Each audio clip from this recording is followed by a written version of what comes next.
মহারাজ গেছেন মনসাদ্বীপ আশ্রমে। সেখানকার ছাত্রাবাসের ছোট ছোট ছেলেদের তিনি এই গল্পগুলি বলেছিলেন। প্রথম গল্প।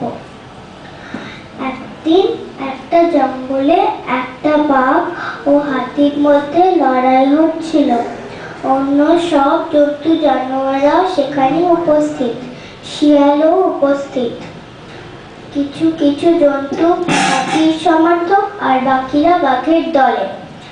বাঘ বা হাতি যখন যে অপরকে পর্যদস্ত করছে, তখন যার যার দলের সমর্থকেরা খুব উল্লাস করছে। কিন্তু একটি শিয়াল সারাক্ষণই লাফালাফি করছে আর চিৎকার করে বলছে, মামা জিতবে, মামা জিতবে। সে কার সমর্থক কেউ বুঝতে পারছে না। বা মামা কে জানতে চাইলে শিয়াল সে কথায় কোনো পাত্তা দেয় না। শেষে দেখা গেল বাঘটা জিতেছে। শিয়াল হাততালি দিতে দিতে চেঁচিয়ে বলছে, বলিনি মামাই জিতবে, বলিনি মামাই জিতবে। দ্বিতীয় গল্প। মহারাজ নিজেই বলছেন, আর একটি শিবের গল্প শোনো। খুব মজার গল্প। শিব তো কোনো কাজ করেন না, খালি বসে থাকেন আর গাঁজা খান। পার্বতী বললেন, তুমি কোনো কাজ না করে বসে থাকলে কি করে হবে? খেতে তো হবে, কিছু করো। শিব বললেন, তাই তো, কি করব?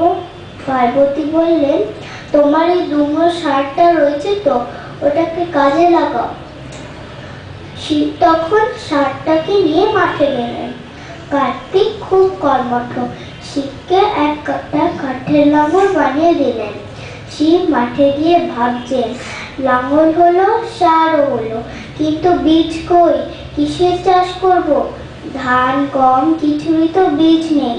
শেষে একটু লাঙল চষে চুপ করে বসে আছেন।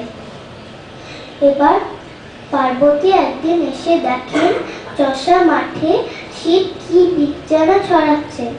ভাবলেন, এইবার বোধহয় খুব ফসল ফলবে।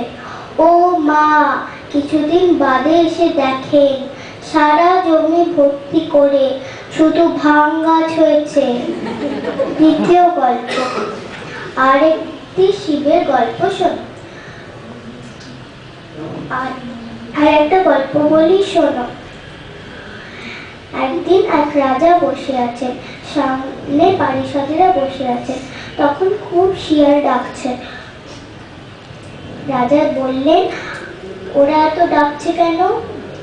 মন্ত্রী বলল, মহারাজ, ওদের খুব শীত করছে।